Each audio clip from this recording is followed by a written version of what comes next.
राज्य का सर्वश्रेष्ठ खड्गधारी सिद्ध होता है। किंतु रुद्रधीर के विरोध के कारण दिव्या की पालकी में कंधा नहीं लगा पाता। उसके हृदय में जातिगत भाव के प्रति रोष उत्पन्न हो जाता है। दिव्या का पृथुसेन से प्रेम हो जाता है, उससे वह गर्भवती हो जाती है। कुछ समय पश्चात रुद्रधीर निर्वासित होता है। केंद्रस्थ के आक्रमण करने पर पृथुसेन ही सामना करता है। वह घायल हो जाता है।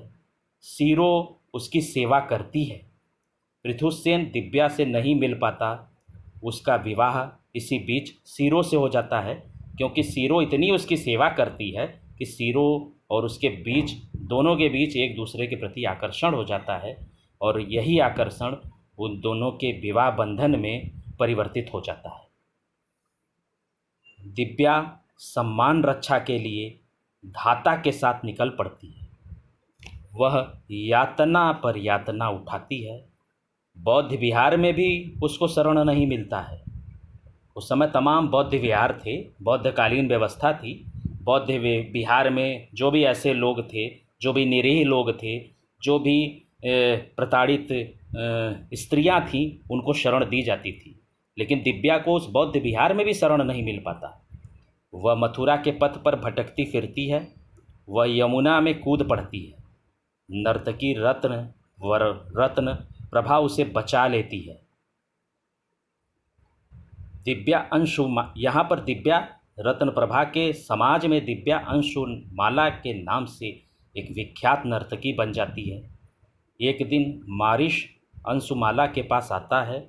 वह दिव्या को पहचान लेता है। दिव्या मारिश के साथ नहीं जाती।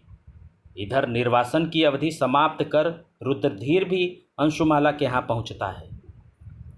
प्रथम निवेदन पर दिव्या उसे ठुकरा देती है। सागल में जाकर, सागल राजधानी है, सागल में जाकर रुद्रधीर षड्यंत्र रचता है। पृथुसेन भिक्षुक रूप में प्राण बचाकर वहाँ से निकल लेता है।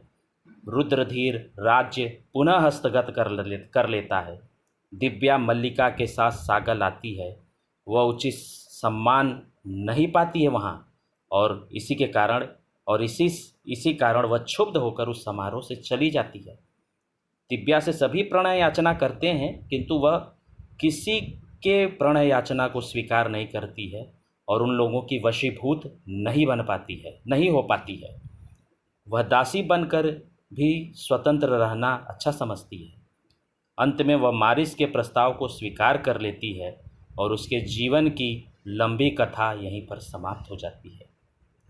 दिव्या की सारी कथा इस उपन्यास में लेखक यशपाल जी ने 13 अध्यायों में विभाजित किया है।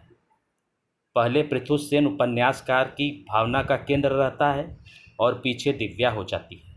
बड़ी कुशलता से प्रासंगिक कथाओं की अनिवीति मुख्य घटना के साथ होती जाती रहती है। व्यक्तिगत संघर्ष के साथ साथ राजनैतिक और सामाजिक संघर्ष भी चलता रहता है। आकस्मिक घटनाओं का संयोजन होने पर भी कथानक में अस्वाभाविकता नहीं आने पाती है, और जिनसे कथानक और उसके उद्देश्य का परिचय नहीं मिलता है। कुछ उपन्यासों के शीर्षक बड़े ही विचित्र होते हैं। उनको पढ़कर उपन्यास